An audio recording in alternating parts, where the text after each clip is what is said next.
Hey, what's up, everybody? This is Ray. I'm here with my buddy Paul. We are the No Color Thick Skin podcast. And if you all could, if you're watching on YouTube, if you could like the video and subscribe to our YouTube channel, or if you're on Spotify, hit that heart button, hit that follow. We would greatly appreciate it. Also, there's a thing on YouTube as well. If you hit that bell, if you want to be notified when we put some new content out, because we'll be doing some things. Yeah, so you'll see the bell. It's a bell. Yeah. You know what a bell is. I think you know the bell. So just hit the bell. We would really, really greatly appreciate that. So, so this is episode 8, part 2. Part 2, and I think this is Ray's occupation. So this is the piggyback on our last episode. That was episode 8, when I finally told you all what it is that I do for a living, and that is working in the funeral profession. And I said a death care professional because I've worked in so many different avenues of death care. I've worked for the medical examiner's office, through Southwest Transplant Alliance. I'm sorry, through UT Southwestern. They had the Will Body program there. So I've worked in body donation. I've worked in organ recovery with Southwest Transplant Alliance. I've worked in mortuaries.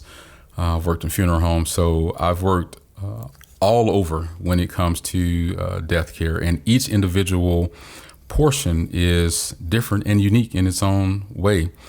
I've learned a lot over the years, and all of that has got me to the point to where I am right now. So, yeah, Paul, like, it's exciting. You know, it's very exciting. Like, you know, like you said last time, you know, I was going through school, and you knew about that, and then how we got back together and kind of started back talking to each other a little more. Yeah. And I was able to share a few things just over this journey, but just kind of want to go a little bit deeper with what it is that I do. I'm still learning things, guys. It's super interesting. Like, what was the thing you did? Body donation? Okay, so at UT Southwestern, they have what's called the Willed Body program. So that is, I guess you can say, a form of disposition. Well, that's something when you pass away that you can donate your body to science. Yeah, so that's a form of disposition of donating your body to science. Okay. So if you donate your body to science, a lot of people do that before passing. So they fill the paperwork out and they go forward with getting in that program. Once nature takes its course and you pass away, then the coordinators and the removal staff, they'll speak with the family.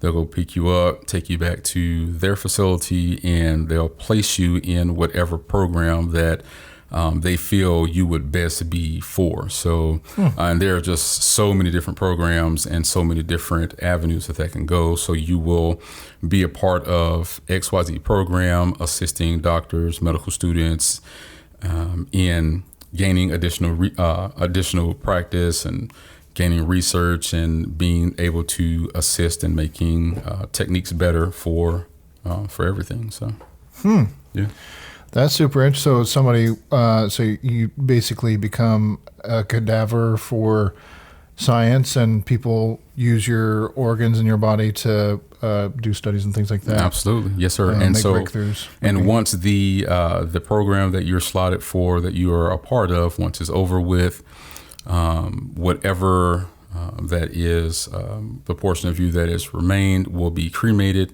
and they try to get that back to the family, so that your loved ones can have your cremated remains. Some families will say, it's fine. We don't need the cremated remains back. So there's like a nice ceremony that's done to where your cremated remains are taken to a very nice, special, sacred place, and they're placed there. So. But yeah, so where is that? Where's this magical ceremonial? I've been hopping over the fence every other night, sprinkling the back. No, it could be really good for the soil. I don't know. No, they have a designated place there on the grounds there. at the hospital there. So, Oh, okay. Yeah, so you'll be there on the hospital grounds. Yeah. There's a place there. Mm-hmm. So what does that do for ghost population? Is that a thing? Ain't no ghosts, man. Come on, I ain't afraid of no ghosts. Ain't afraid of no ghosts. Okay, we're not doing all that. Comment if you believe in ghosts. I'll tell you, I do not believe in ghosts, but I do believe in spirits. I do believe what's that, the difference? I know. So I don't think that there's like a Casper like running around like all in all white, just moving and perusing around. But I feel energy. So I'll say this. Let's say like not scary. Not necessarily like this ghost is gonna.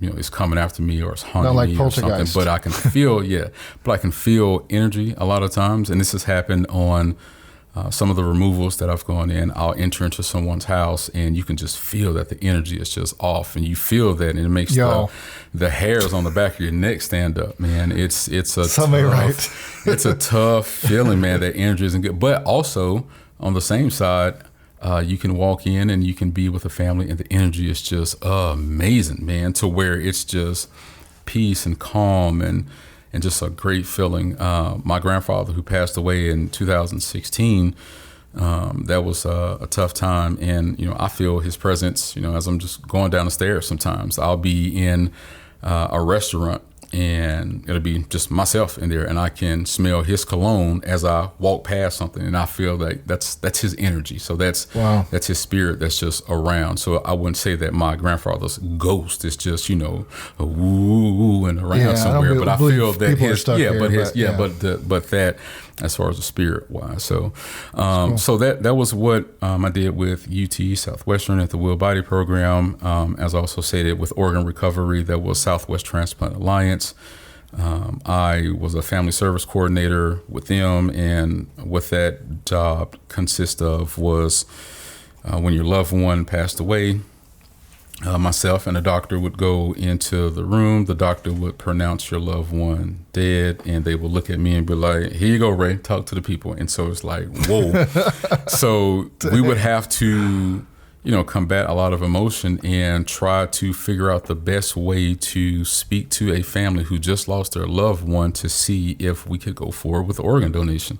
Yeah, that's a tough conversation, man, especially if this person isn't a registered, donor on, Donate Life, if this person did not choose to be an organ donor. And so we're going in, trying to see if we can assist in saving people's lives, man. And I'll tell you, man, I've been cursed out.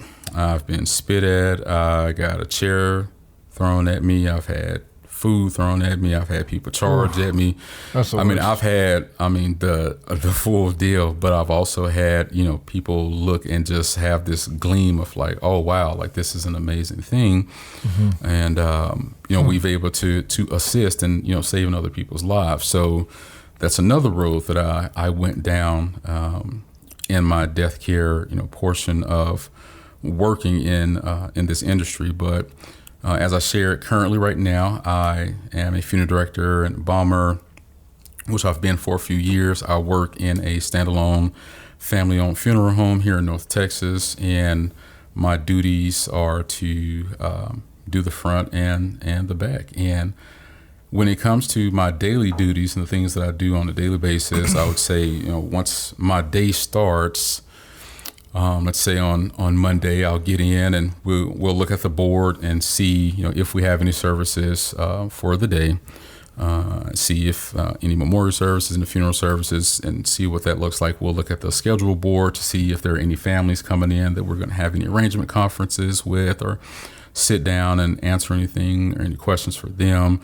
And it's, our work day is, 8:30 to 5:30, Monday through Saturday is when the office is open. So if we have a service at 2 o'clock, we like to be set up by 12:30, 1 o'clock, wherever that service is. If it's at a church or if it's at our chapel facility, we want to make sure that all the flowers are together, the register book, make sure the chapel is clean, make sure everything looks nice. All set up for the family, make sure that we have all our music. If we have a DVD slideshow or anything, make sure everything is looking nice and ready to go for the family. We'll receive the family and have our service. And if we need to go to the cemetery, we'll then have a procession out to the cemetery, finish with the committal service. We'll get back and do anything else that we need to do. If that's a second service or meet with the family, we'll do that. For me, I work on calls on Mondays. So once my normal day of 8:30 to 5:30 is over with, anything that happens from 5:30 p.m. to 8:30 a.m. on Tuesday morning, I'm responsible for. So if someone passes away, I get up and I go and take that loved one into our care. If someone is calling about pricing of funerals, or if they're trying to get a quote or anything, I'm speaking with them over the phone to assist them with that. If someone is being transported, out of town, and they passed away out of town and they're coming in, the flight, or someone's driving them in, I either go to the airport, pick them up, or I'll be at the funeral home to receive them from the transport person who's bringing them in. I'll do that. So anything that happens between 5:30 p.m. to 8:30 a.m., that's my responsibility. And like I said last time, it doesn't matter rain, sleet, hail, or snow. It doesn't matter what time it happens. We're up and we're going to take that person, that family's loved one, into our care. So 2:30 on this past Wednesday, well, that'd be Thursday morning. So 2:30 Thursday morning, I was up and I was at one of the local hospitals here in North Texas. Someone passed away, and I got up there and did talk with security, got an escort, got to the floor, took care of all my paperwork, got the paperwork and information that I need, got back to the funeral home, called the family at 3:30 in the morning. Daughter was wide awake. But I was able to speak with her just to kind of see what her thoughts and any questions that she had. We got things together. I got home around about 4, laid down, and got back up to work. A couple hours later to do my normal day. Okay, that's a good segue into how in the heck do you get sleep? How do I do what? When do you sleep? Like I'm catching up on sleep from 2015. Okay? Oh my gosh! I'm catching up on sleep from 2015. All right, so sounds like you're in the rears. I am all the way in arrears. All right, all the way. I am trying to catch up. All right, it's not. It's not for the weak. I'll say that. The way we do it is you really have to be mentally strong, you have to be emotionally strong, and you have to be physically strong as well. The physical, which this guy is. The physical is, it can be intense. Yeah. And I don't mean to be facetious when I say this, but I'm a big boy. I know this. I got them thickums on me. I'm thick. I'm a thick boy. There are a lot of thick people who pass away, thicker than I, all right? And I have to do everything that I can to be as dignified, as respectful, and as thorough in taking that person into my care and getting them back safely. So those are things that will wear on your body big time, big time. And you're having to move these people from, the place of passing to the cot, from the cot to the table to the casket to the lift to the cemetery. There's a lot that goes on. So you have to be, oh my God. Like I said, the mental is real, but the physical is just as important with the way that we do it. Yeah. I was going to say the physical, the physical will wear on you. Mm-hmm. And so when you're not getting enough sleep, your mental capacity shrinks. Oh, yeah. And so your willpower and everything's, if you're operating off of pure adrenaline and willpower, man, that's, I'm sure that there's days where you get to finally catch up on some sleep and you're like, I'm doing nothing for the next 8 hours or something, I just got to sleep or, So I've gotten to a point to where I can go, 48 hours, 72 hours, no sleep, and just be fine. I don't recommend that. All right, I don't recommend it, but I can take a 8-minute nap, a power nap, 15-minute power nap, and get back on it and be just fine. There's a lot of sugar-free energy drinks that are in my life. Lots of coffee. Caffeine and coffee. A lot of coffee. A lot of rock stars with zero sugar, and that helps me a lot. A lot of BC powders, so that helps, and staying hydrated, drinking a lot of water. So, That's important. it's a job that a lot of people just don't know the intricacies of all the things that happen. But when you're having these arrangement conferences with people and just trying to plan out a full service for people, it can be, like I said, emotionally tough, and it can be some hard times just sitting in those rooms, because as we know, it doesn't matter. Everyone passes away, from a newborn to grandma who just turned 102. So, and we deal with them all. And there was a time a few months back where I was just speaking with my good friend Chad, and we were just sitting down, and I was just like, man, like it's been, like it's just baby after baby after baby after baby after baby, and it was almost like we were in double digits just only in less than a month and a half. And I was just like, this is just weighing on me. And he was like, we shared the same sentiment, and we were able to talk it out, and I'm glad that I can lean on him and he can lean on me. But it's just we have those tough days. I'm glad that I have the support of the people who I work with and work for, to be able to lean on them when I have those difficult days. Yeah, that's. I can only imagine. Like what the person that who it sounds like really similar to, or people like that work really long shifts in healthcare, like nurses, or like police officers. They'll work some pretty long shifts, or like firewomen. They'll work some really long shifts. Sometimes they're on for like 24 hours. And they might get to sleep, but maybe not. You never know how many calls you'll get. You never know. Yeah, that's crazy, dude. So what is it like? So you kind of talking through some of your daily duties on, like, okay, so you guys have like a specific time that you guys go through, what services you have, what's on the schedule. So like what you're already expected to do on the books, and then you get whatever the office, I guess, kind of like schedules for you. So you get to that time like on Monday to kind of go through what the week is going to look like. Yeah, we try to figure out what our week is looking like. As much as you can. Yeah, because you just never ever know, and it really, and I don't want to be trite like I say all the time, but everyone and every family has their way of grieving and their way of wanting to have certain services. And I will say that there's a somewhat of a racial component to that, to where my Caucasian brothers and sisters, you all will have your services pretty soon. We have it's usually a 5-day, maybe that a week is really pushing it. 3-5 days is usually when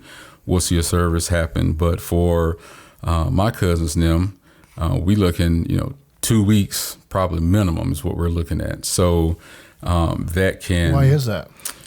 From a cultural standpoint, a lot of times it's to give everyone the allotted amount of time to be able to make arrangements to get to be a part of the service. That's also trying to, just navigate everything from what we see. It's, what threw me off was, working in a Caucasian, they call it, you have your black funeral homes, your Caucasian funeral homes. This is, this or whatever. I don't subscribe to all that, but, you'll see the way that certain people, like I said, certain people grieve, how the emotions take over of how they go through that process. And there is a difference to where the emotions are not as seen as much with you all, whereas we're a little more emotional, and trying to navigate those times can be polar opposites to one another. So what do you mean, you all? you, Caucasians, the non-melanated. What do you mean black?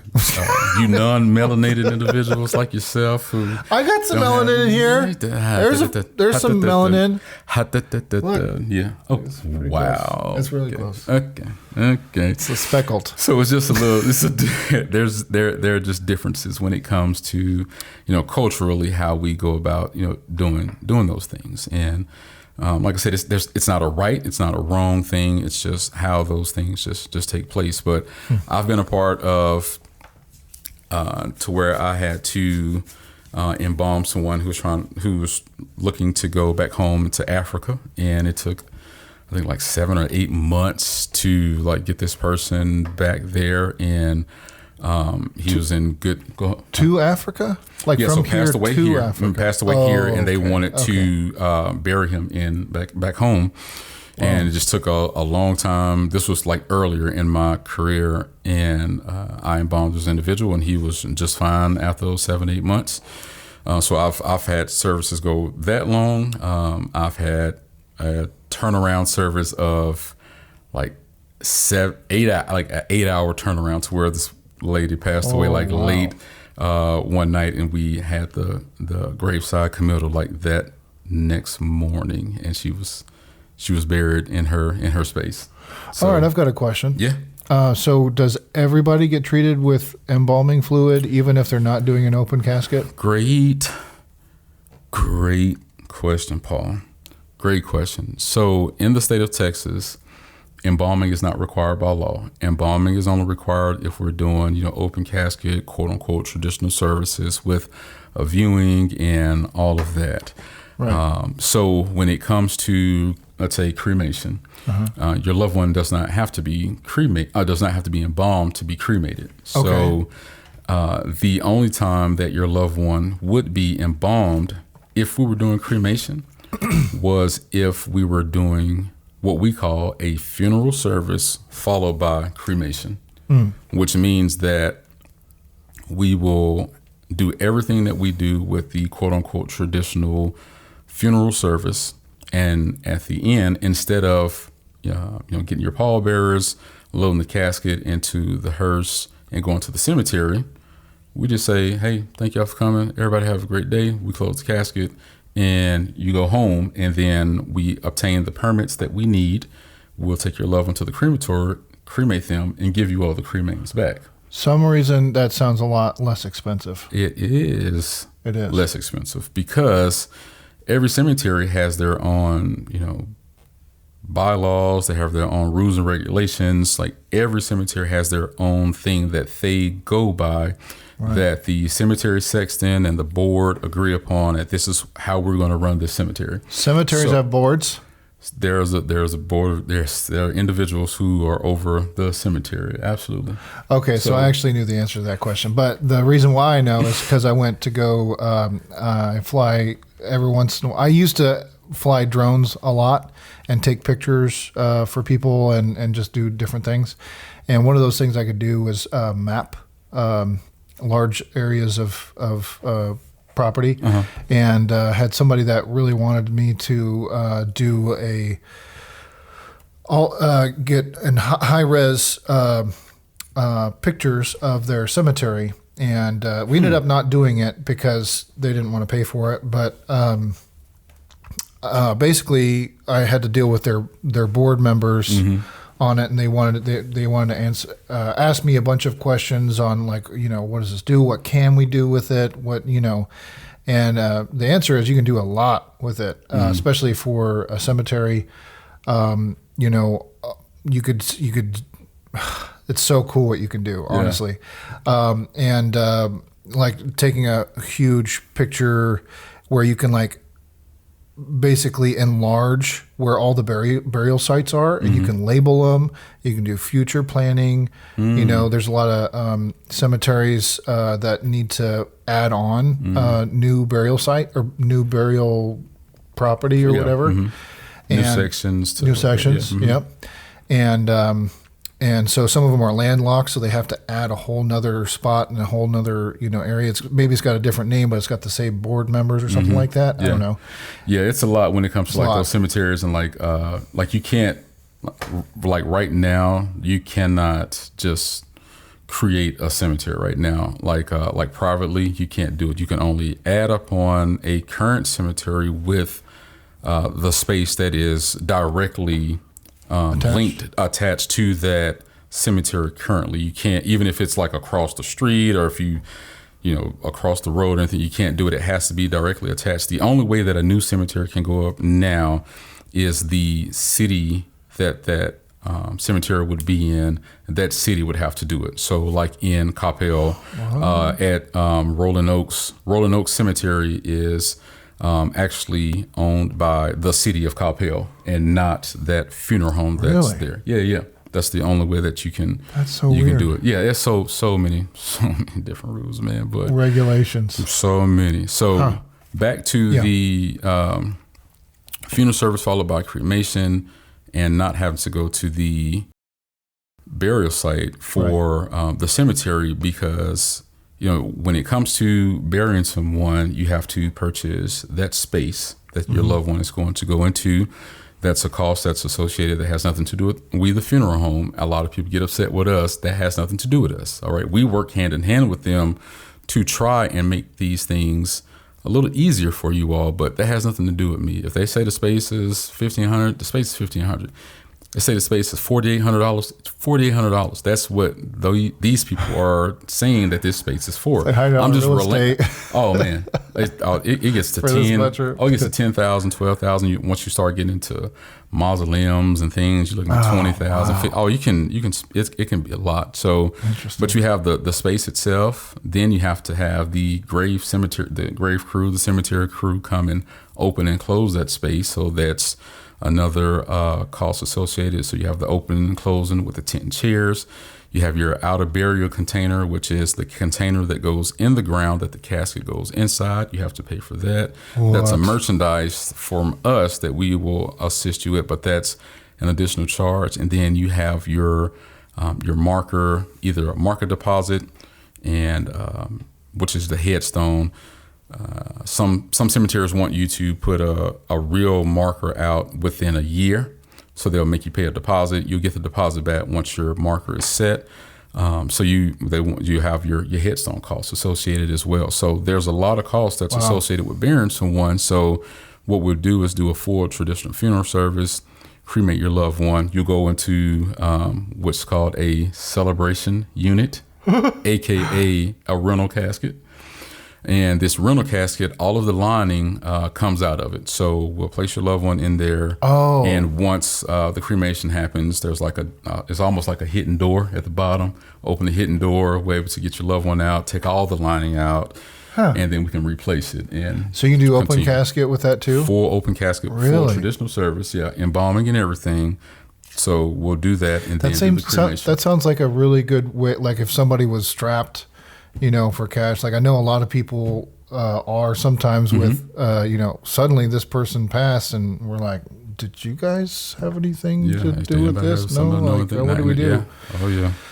Yeah, it seems like that would be, because I personally have not had to deal with that, but I know some family and some friends that have had to deal with, a family member passing, and they had to, cough up the money to, put that person in the ground, and, all the service and all this stuff. And it's like, doggone, like tens of thousands of dollars sometimes. It can get up there for sure.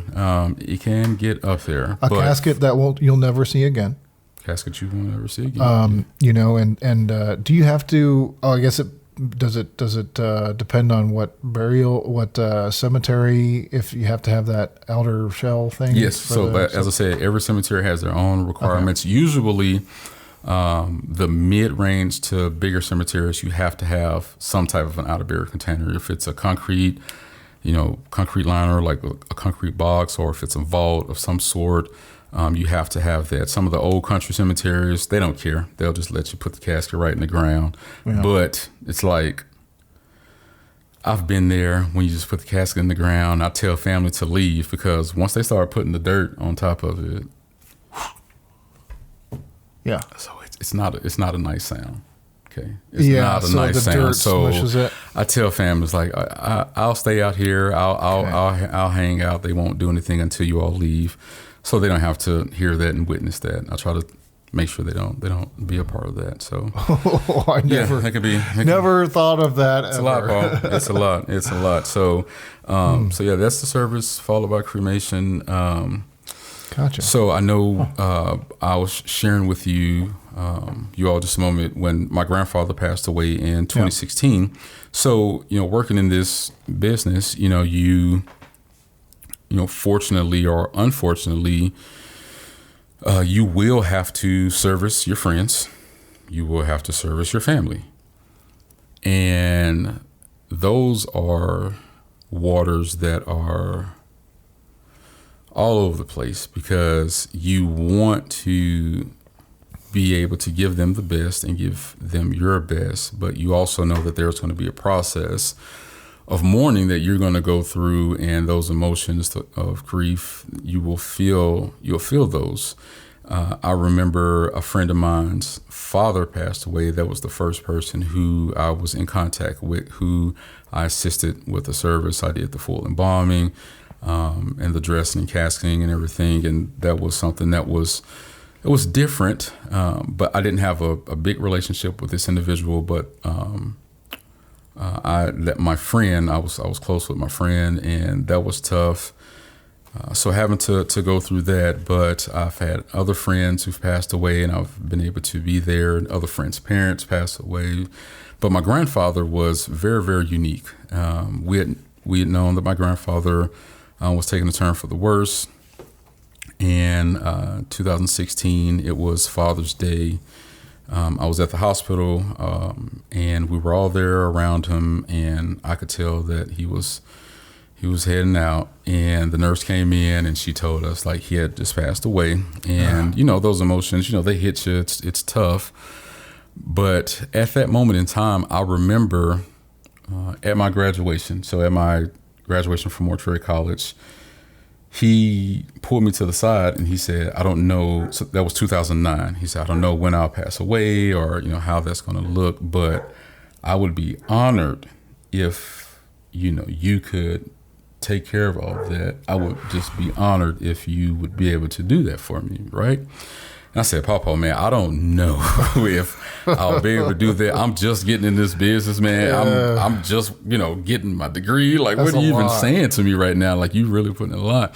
But he was like, I just want to tell you that just right now, and if you can, I would, like I said, I would appreciate it. So, the years, happened, and I, continued working, and now I'm faced with that. And I go home, I change, I get in the van, I come back, and I'm full-fledged funeral director, embalmer. I'm, talking to my mom, getting her to sign the paperwork I needed to get. I get my grandfather on the cot, make the transfer, go back to the facility. I get in the facility, and I'm getting into the morgue area where we do the embalming in the preparation room, and I just froze, man. So I froze up.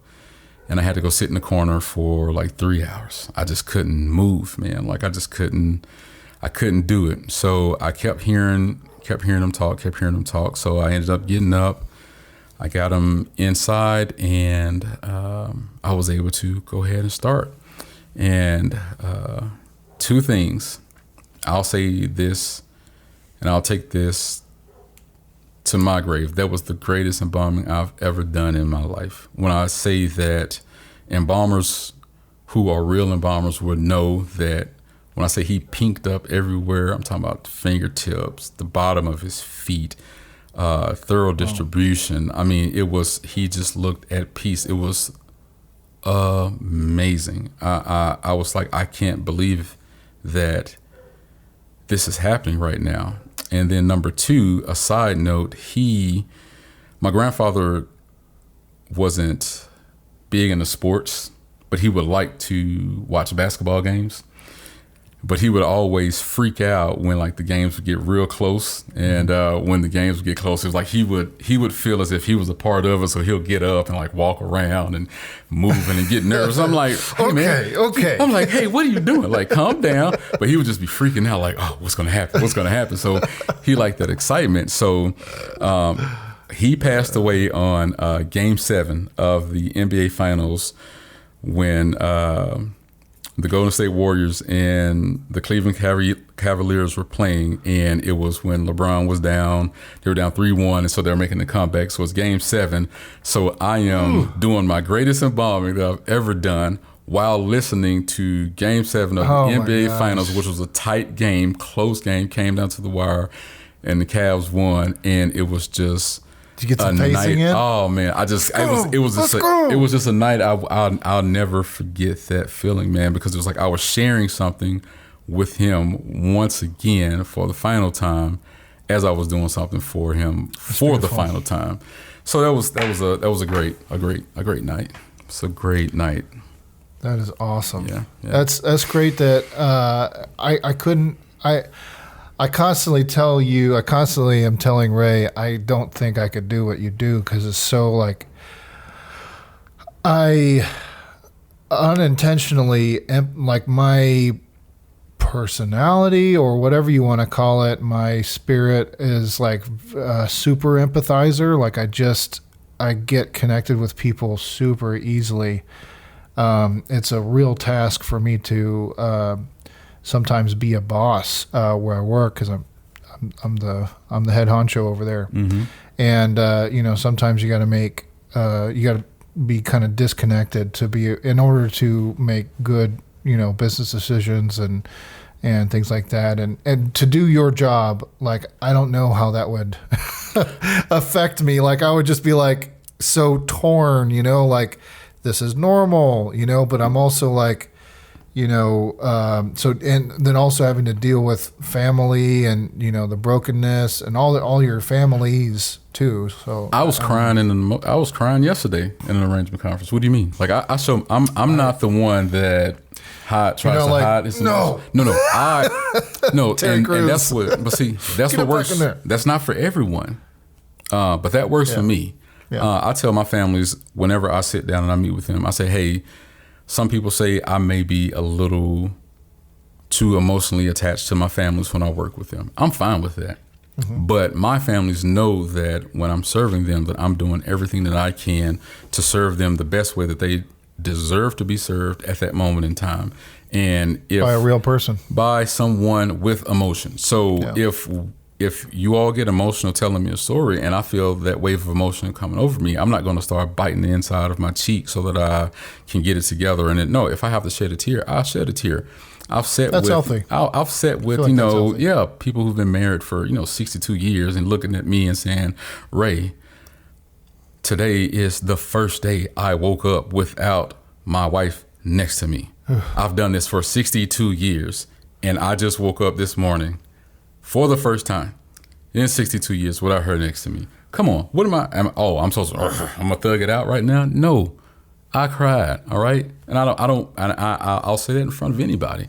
Now, are there times where, hey, you have to check your emotions and you have to, get through that moment in time? Absolutely. And so we can't all just be, snot blowing, right now when I have to, get some things together. Yeah. If we have a moment, I'll take a moment for sure. Right. But I will gather myself together to go forward to make sure that I'm doing everything that I'm supposed to do in serving at that time. But I'll get emotional, man. Like That's beautiful that you do that, man. I don't fight it. I used to. I did. I used to fight it. And I know a lot of my friends in the business, they fight it, but I'm not fighting it, man. If I have to shed a tear, I'll shed a tear, and I don't feel bad about it. That's good, because it's just something. When you entrust somebody with your loved one, and they,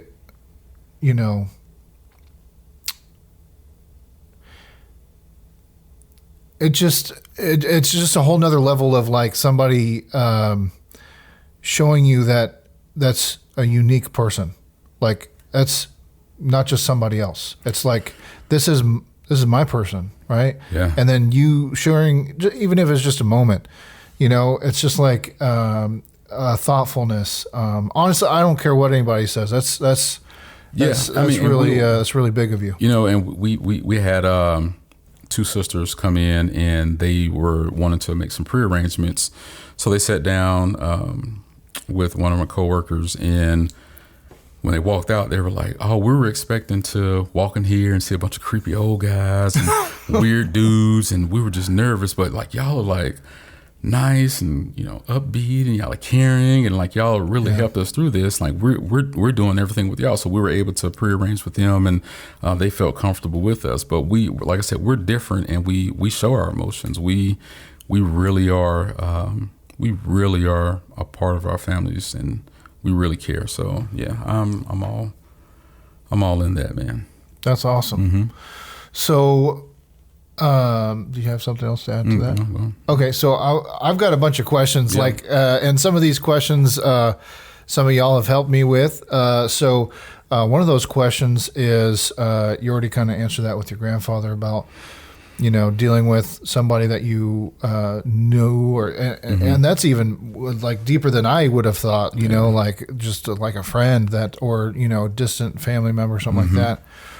I could imagine, like, I've worked in the service industry for a long time, and, I was a realtor, I was a salesperson, I was a this, I was that, you try to offer your services, but when it comes to like family, I was just like, oh my gosh, that's like, hey, do you want me to do your service for you? That's crazy. It's wild, man. So, but my other question is, so kind of getting back into like you, like how do you do the things that you do?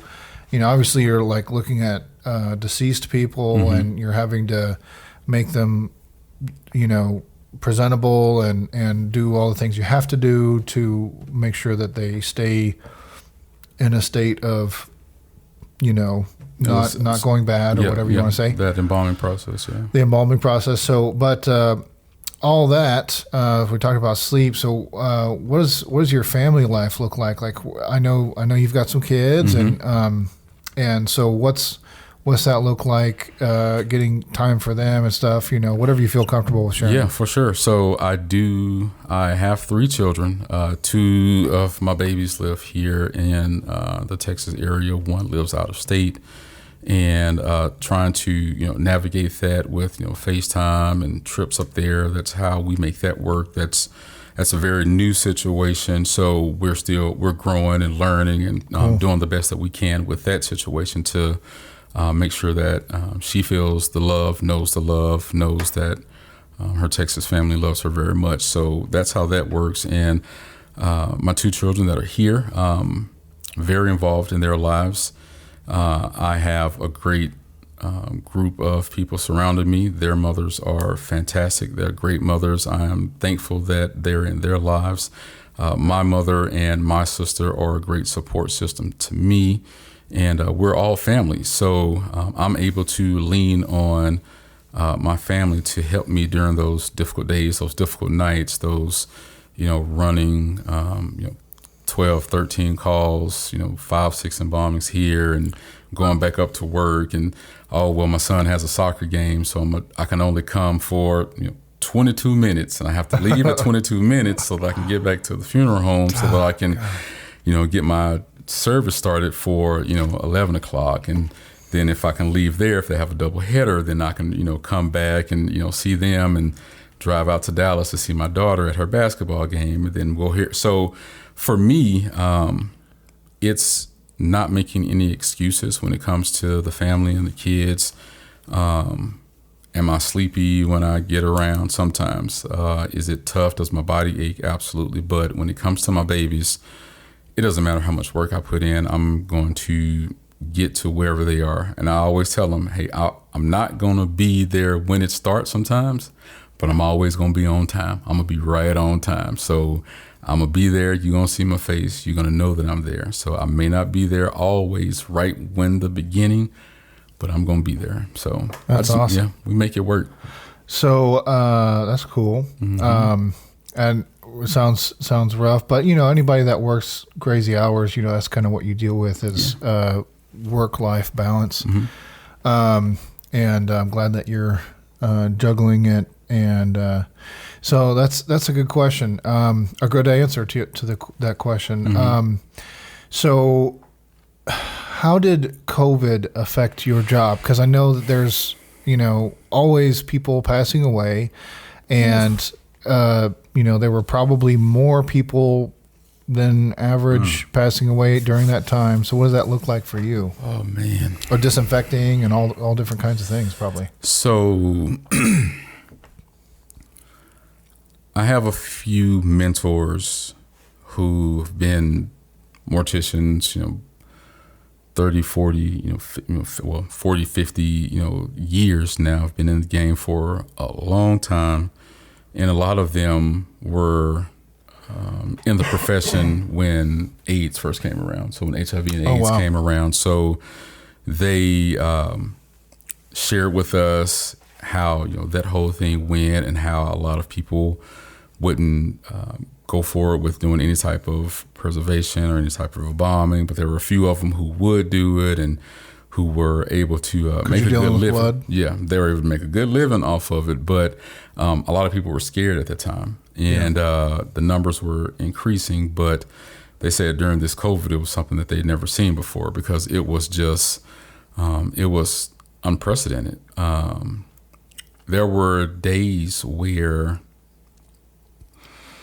I would go to the same hospital on the same day, same floor, and make 4 removals from the same floor of people who passed with COVID. And it's like they'll be like, oh yeah, well, bed 7 we just passed. I don't know if they're going to be with y'all or not, but they just passed. So I'll go back to the funeral home and unload this person and get them bagged and all that. And then I'm like, hey, we have another call for you, and going back up to the same place. And we were just so busy.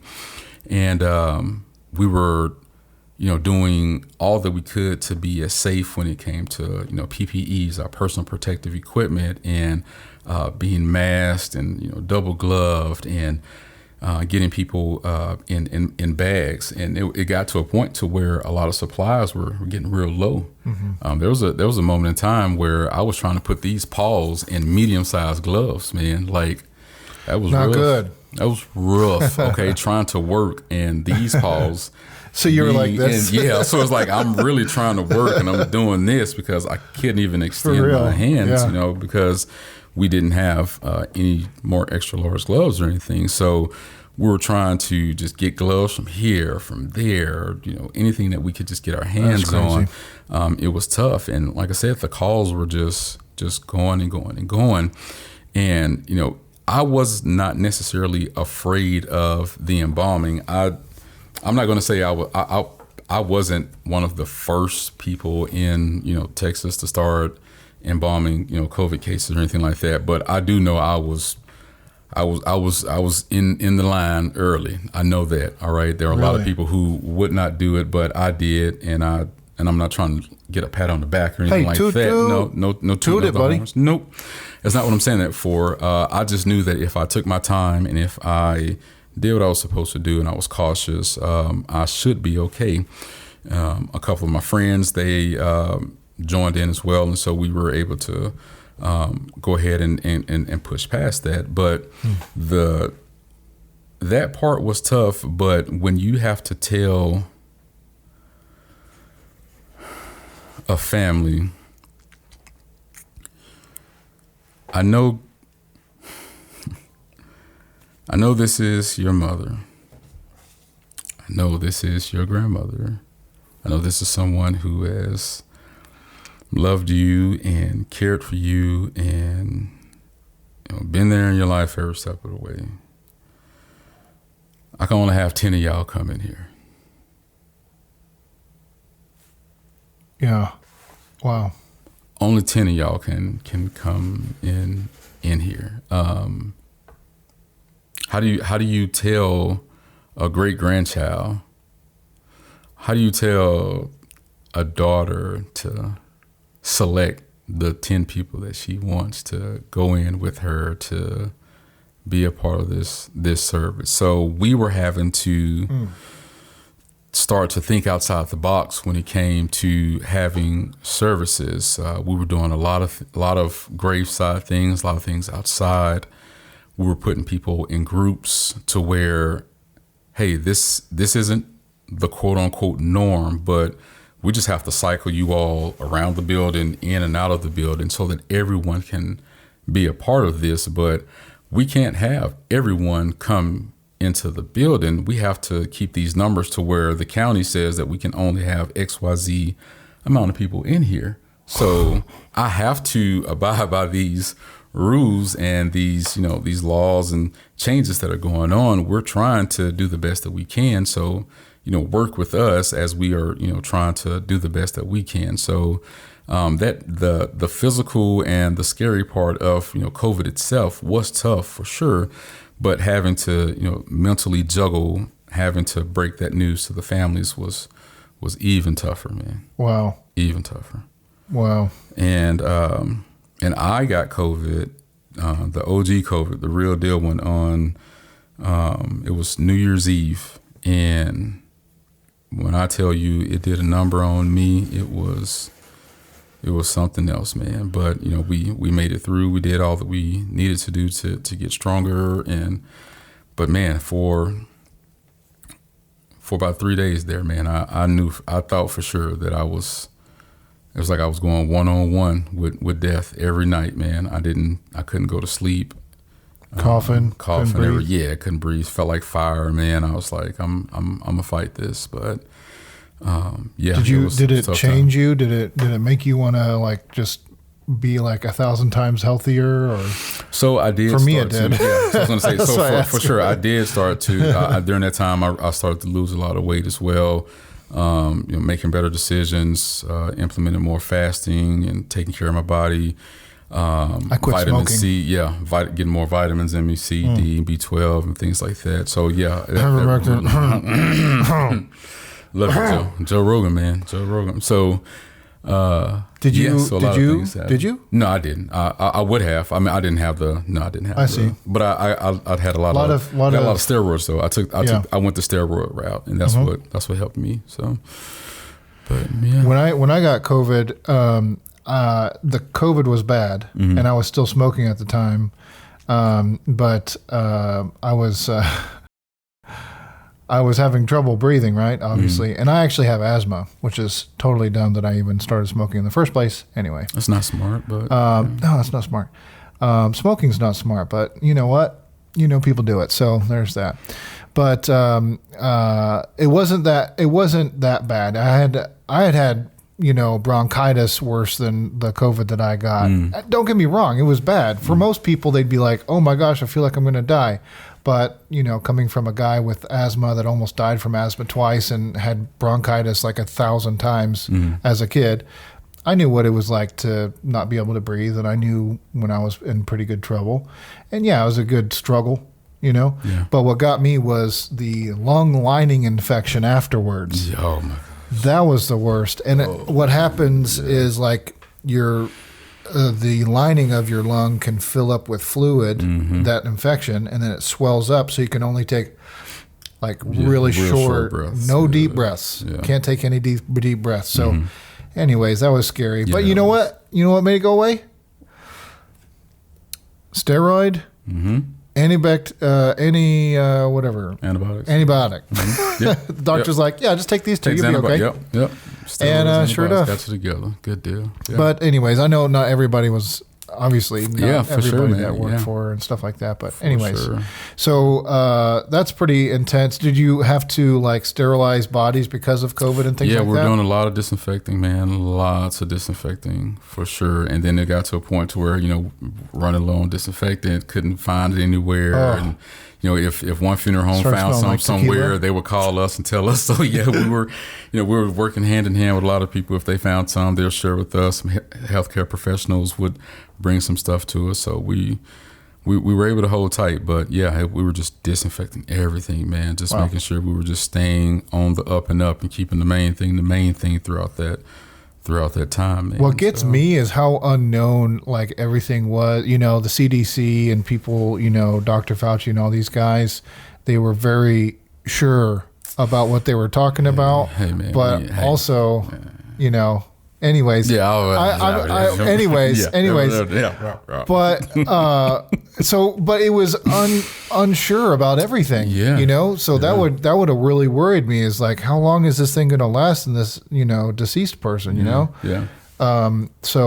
Anyways, crazy. It was wild for sure. Aside from that, so how does that work with? These are just more questions that were. Give them to me, man. Burning. These are burning questions. Give them to me. So what is your body count? Ooh, as far as talking about the horizontal hold down. So how many embalmings have you done? So I was watching. So Theo Von, you know Theo, right? Comedian, right? Oh, so yeah. he had a mortician on his show. Okay. And this is funny because this just happened recently. Like, really? yeah. So what I'm about to say is that the guy was on the show a couple of months ago. Okay. So Theo asked the guy, like, you know, how many bodies you got, and the guy was like, you know, 4,000, and Theo was like, oh man, you going to hell, man. And so I was like, you going to hell over 4,000? I was like, well, I'm going to hell's hell because I know I'm 10,000. If I calculate it out I'm a little over 10,000. Yeah, no for way. Sure. Yeah. I'll say it like this. So 2009 is when I graduated mortuary college, and then I started working at, you know, one of the largest African American funeral homes in, you know, the nation, probably the biggest in Texas. And I mean, we were put in, myself and one of my good friends who graduated with me. We were 2 apprentices back there, and we were very hands-on. So we got a great foundation back there. So I got a lot done there. And then I left there and I went to a facility with the big corporate place to where, as I shared, you know, the corporate side, they usually have you do one or the other. So you either funeral director or an arranging director and you work services, or you work at what's called a care center, which is the place where it's an embalming facility to where you do all the pickups and all the embalmings, and you place the people who are being cremated in the cooler until the crematory gets there. So you do all of the back end stuff at this one centralized local place. So I worked there, and there it was either you have 2 shifts, 6 a.m. to 6 p.m. or 6 p.m. 6 a.m. I worked both shifts at over the time frame that I was with that organization. So the 6 p.m. to 6 a.m. shift, that's all you did was you either make removals and do embalmings all night, or 6 a.m. to 6 p.m. you would, you know, make removals, do embalmings. You had some people do make ready, like do the cosmetics and casketing. So I've done a lot of embalmings. I've also embalmed for mortuary services, done contract embalming. So I've done well over 10,000 embalmings, and I can stand firm on that. Like I said, from 2010 to now, because I'll get to a point to where like I can multitask. I'll say that. Okay, I can multitask, and I can get a lot accomplished in a short amount of time that it may take other people. So yeah, that's awesome. So in Theo's mind, I'm going to hell's hell, because if Buddy's done 4,000, and that's no shade to you, Buddy. You seem like a cool guy, and no shade to anybody. You know, it doesn't matter what your numbers are. You know, it's about the person that you are, right? So whatever that you've done, you know, whatever, don't get judged by, you know, your numbers. You know, your number is just your number. It's just your number. Be proud of your number. Okay. Yeah. Be proud of your number. You know, you're not judged by your number. Just be proud of it. You know, it's okay. Whatever your body count is. That's your body count number, okay? That's your body count. Hold it.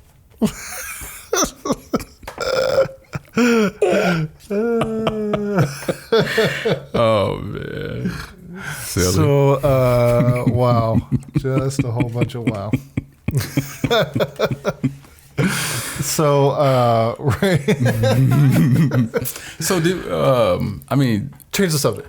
Now, so did we even really talk much about, I know I gave the foundation of like what embalming is, like to disinfect and to preserve and to restore. The very general. And I gave the very general, but when it comes to embalming, there are 3 levels with 3 different types of embalming. You have your embalming via arterial motive, which means you are placing the embalming fluid through the artery of choice. The artery of choice that we use the most is the common carotid artery, which is kind of along the neck area, and you have a cannula that comes from the embalming machine that has the water and the solution that you want to use to embalm that individual that you have on the table. You place the cannula into the artery itself, and then you have forceps that go into the internal jugular vein. So the internal jugular vein is open, so you have fluid going into the artery, and the blood is coming out of the vein, and that's how you do the embalming. So you guys asked for this. Y'all asked, y'all wanted to know, so I'm telling you. So that is arterial embalming. Then we can do what's called hypodermic embalming. Hypodermic embalming is where you can take either a needle, a trocar of some sort, or something that is connected to the hose that is a part of the embalming machine, and you can you can either make a hole or go through the incision and hypodermically also like Botox or something, kind of like Botox. You can put the embalming fluid in certain areas, in specific areas, like under the skin. So you can go under the skin, have the embalming fluid go into that area. It will preserve that area. It helps, especially with people with sclerotic arteries and not getting good fluid distribution to certain areas. So you want to make sure that you get that area preserved. And then there's surface embalming, where you can take either an embalming fluid and put it on like a piece of cotton, put that on like a foot or a leg. You can wrap that, or you can have like a gel that's an embalming gel, and you can rub that on that area, which is surface embalming, wrap that, and it'll preserve that area. So 3 areas. So you have the arterial, the hypodermic, and then the surface/topical preservation method. I was so about to ask you that, like, what is embalming exactly? Like, because just for somebody like me, I really haven't had much exposure to what that is exactly. And I just think of like taxidermy, and that's like, you get an animal and you pose it a certain way, and I don't know how any of that works. So it's just, so we, like I said, we try to figure out just where we want to start. And so that's all a part of your embalming analysis. And when I say like your embalming analysis, that's what you're supposed to do every time that you bring someone's loved one into your care. You place them on that table. You work out the rigor mortis and everything. And so you make sure that they're in a place to where they're good, straight, head is tilted to a certain angle. And so you want to make sure that they're in a good place. Then you assess them and see, do they have any edema? How much? What is edema? Just fluid buildup on the body. So if there's a lot of edema on the arms, you'll see them like real puffy, hands kind of puffy. You really want to work that out. And there are certain type of specialty fluids that will assist with getting the edema out. So you want to see if they have edema. You want to see if they have jaundice. Because if they have jaundice, and if you just do a standard embalming with a high index embalming fluid, it's going to turn that person green, and you don't want to turn that person green. We don't want green people. We don't want green people because you got to do a lot of no offense to green people. Who's green? Hulk. Sorry, Hulk. Hulk. We got the Hulk. We got elves. Are elves green? I was going to say the Smurfs, but Smurfs are blue. Then Avatar people are blue. Who's green? Hulk is green, and who else is? Oh, what's the little dude off? Jolly Green Giant. Okay. Yep. Jolly Green Giant. Yeah. That's what I say all the time. We don't turn people to Jolly Green Giant. The little dude on Flintstones. Isn't like a little, like, it's like a little flying dude or whatever. He kind of sassy too. I don't know, but he's green.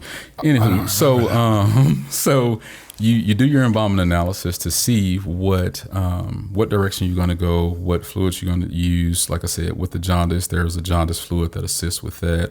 There are certain dyes that you can use to mix to make sure that the color, that biliverdin and bilirubin doesn't, mess up the color of that individual. But, we learned in school the color wheel. So if, we can combat a lot of that, but you just don't want to have to do all that. If you learn the fluids that you're working with, then it can really assist. So once I do my analysis and I know what I'm going to go forward with what fluid and the solution, I'll make my solution. I'll see what type of strength of solution I want to use for this individual, how much embalming fluid I'll use with the amount of water, and start the embalming process. And,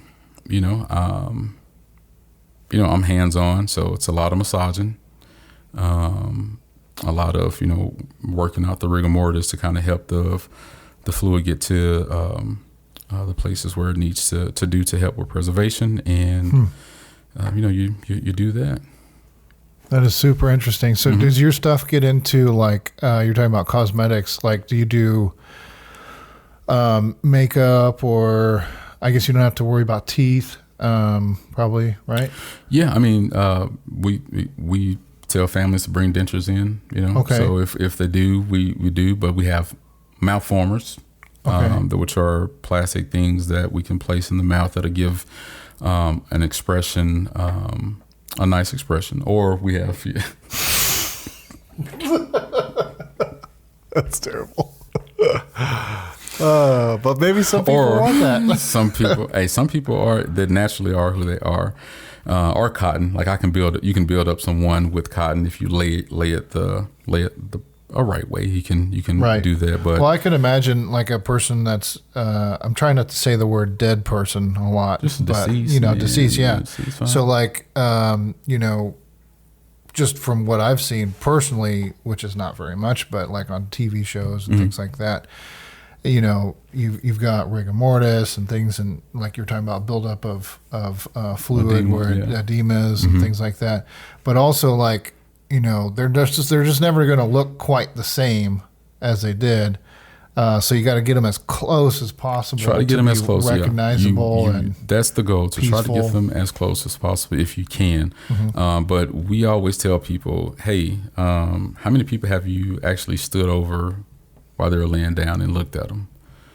And it's like, well, yeah, not that many. I think you may have a problem if you're doing that. But, it's like you don't really just stand over people and look at them. So that's another angle that you're seeing someone. So, but we always, like I said, the goal is to always get someone to be as close to how they looked, minus if there's any trauma or any type of very difficult way in which they passed away. So we always want to try to get them as close to possible, as for sure. I just think of like, but the emaciation, like say if like somebody's emaciated, right, real skinny, like I said, we can build that up. Yeah. We also have liquid tissue builders, what we call it, and so I can place that in one of the hypodermic small needles that we have, and so I can kind of do like, it's honestly like, it's Botox for the deceased. Yeah. Seriously. Yeah. And so you'll just go into certain areas and you can kind of feel certain places in, and it's a filler, and it really can take your grandma who, 87 and make her look like she was in her, in her 70s or in the late 60s, and how she looked in the photo that y'all gave us. So yeah, we've had it to where people will come up and be like, wow, like she hasn't looked this good in 30 years. And it's like, dang. Wow, appreciate you. So I've got another question. We've got to kind of wrap things up, but did you have anything else you wanted to talk about on that? Go ahead. Yeah. Okay. So I want to know. I've got all kinds of questions, guys, but with race, our show is kind of based on me and you talking about breaking down the borders here. Mm-hmm. So one remark you said in the last. When we're talking about the Christian church, and we talked about that article I read, it was called the most segregated hour of the week, when they were talking about 11 a.m. on Saturday, and I was saying Sunday. Thank you. Yeah. The most segregated hour of the week is 11 a.m. on Sunday morning. And there was in reference to the churches and being able to see how people are in their silos, no matter, what religion that they are. We're reading from the same Bible, same whatever that you're reading from, but there's still those silos. Yeah. The same can also be said for, noon on a Saturday.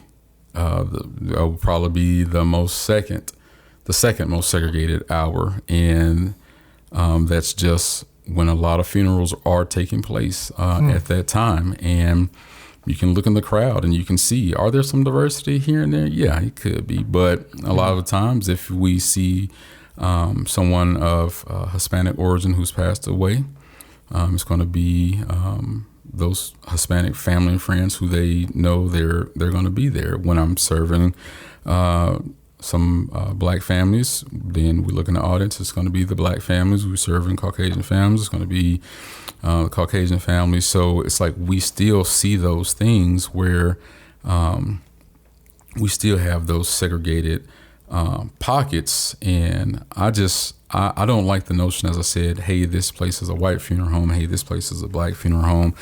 And I'll say this, and at the place that I work right now, and I'm pretty sure I'm saying this correctly, I am the first full-time black licensed funeral director and embalmer that has worked at this place.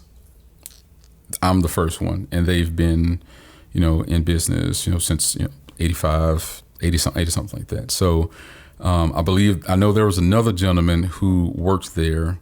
One other gentleman who worked there, like I said, I know for sure he didn't make it the 90 days. So so if you don't make the 90 days, you don't even count in my book. But I know for sure, I don't think he was full time, and I'm not sure what all of his duties were. And I'm not trying to be with semantics or whatever, but I am the first that's the all around meeting with families, doing everything.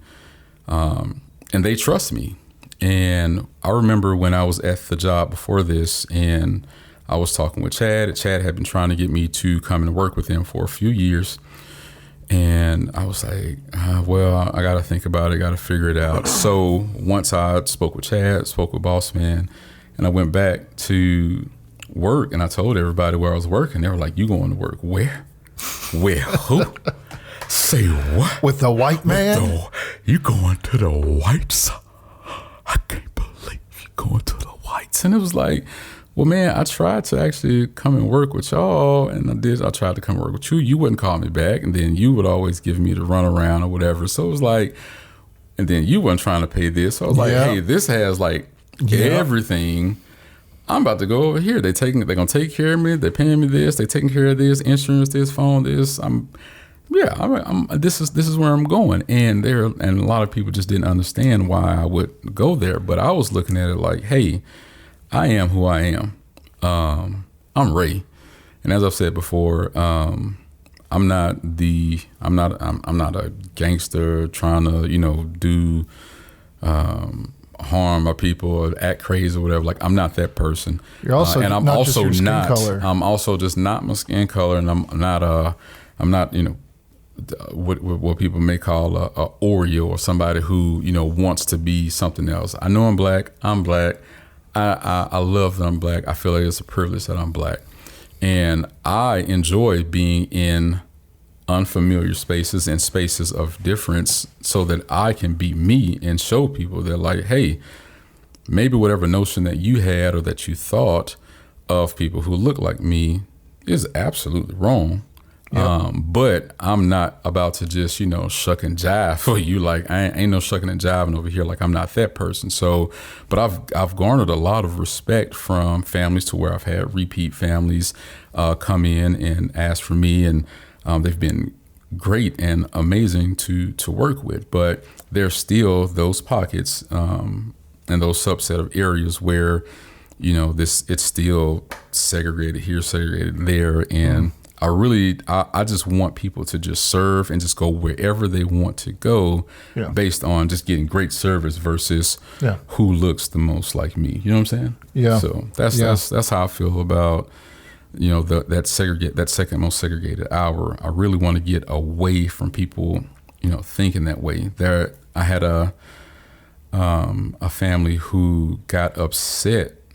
A sister got upset who lived out of state that the sister came to our facility because our facility was a quote unquote, white funeral home. And she was like, why would you go there? And she was like, no, I knew this guy, Ray, and he's, he talked to me when I called and, helped me with everything and blah, blah, blah, blah. And after the services and everything, she came up and apologized and said that, we were all great because my boss, he's an amazing dude. Like, my boss doesn't care if, you come Kudos. in. If you come in and you buying a $10,000 casket or if we doing a county cremation, it does not matter. He's going to be respectful to you. He's going to be gracious. He's going to show you just all the respect that one deserves. He gives it. It doesn't matter where you fall on the spectrum. And I appreciate that because, it all starts from the top and it trickles down to all of us. But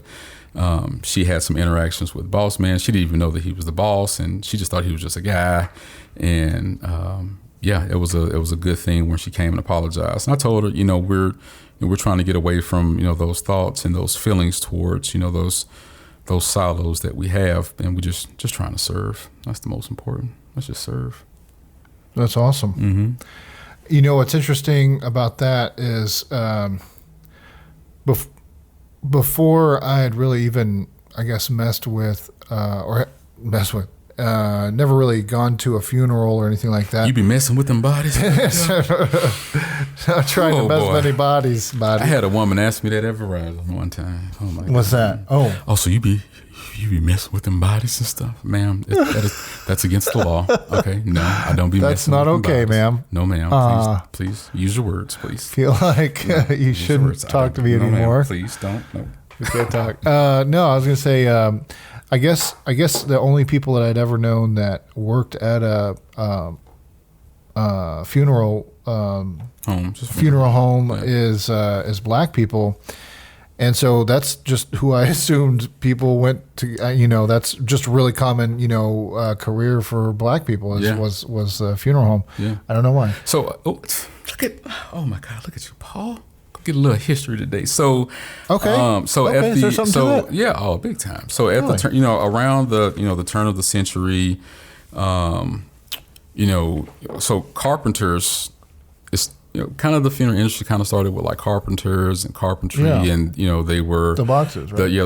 So then they started building caskets and things like that, and it just it progressed to the funeral home, to where in the Civil War, I believe it was the Civil War, where you had a card on you, like where you lived, where you're from, and they started incorporating embalming so that you could get back home.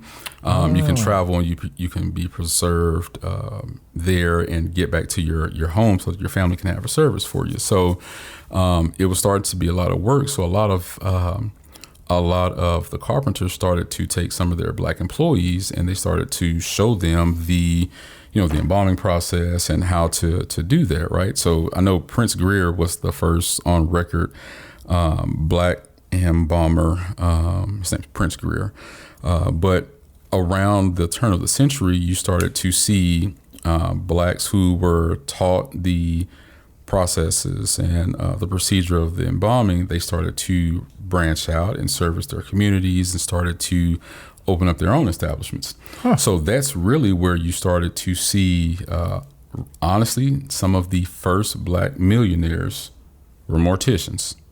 Because I feel like I knew that. Yeah, there's a book. What is it? The Art of the Titan. I can't remember the name of the book offhand, but I can reference it again. I'll remember. But yeah, some of the first, millionaires in the United States that were black, they had some dealings with funeral homes, mortuaries from that era. So yeah, so then you just started to branch out and get established, get a location here, a location there, reputation, and yeah, it's a full-fledged business, man.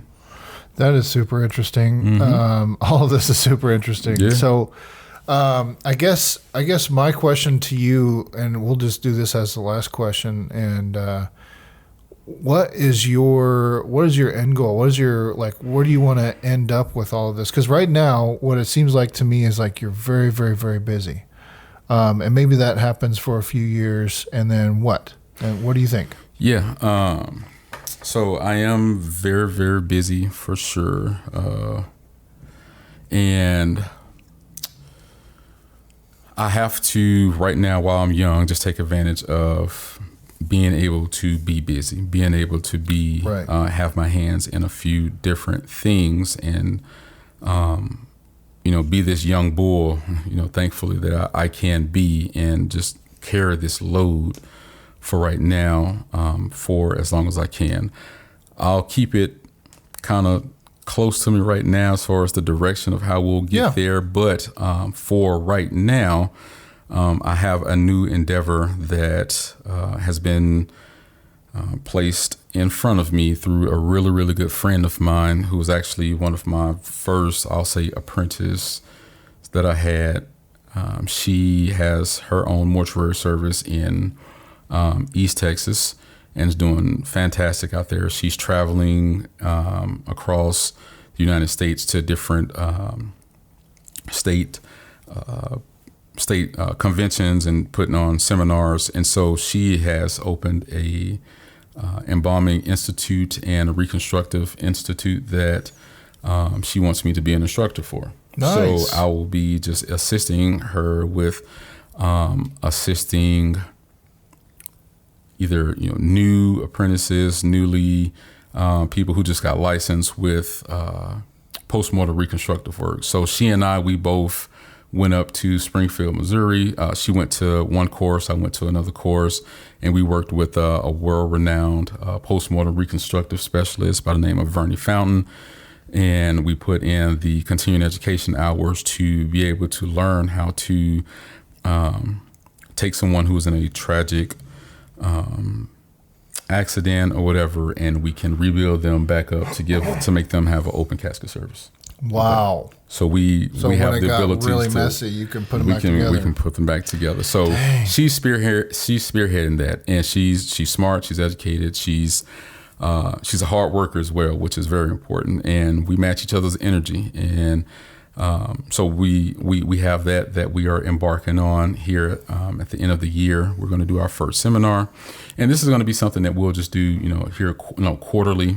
We wouldn't do this all the time, but we'll just do like a couple of courses quarterly, and just continuing to do what it is I do every day, and teaching others how to do it. Yeah, and so we'll just be teaching others how to do it. So that's kind of what the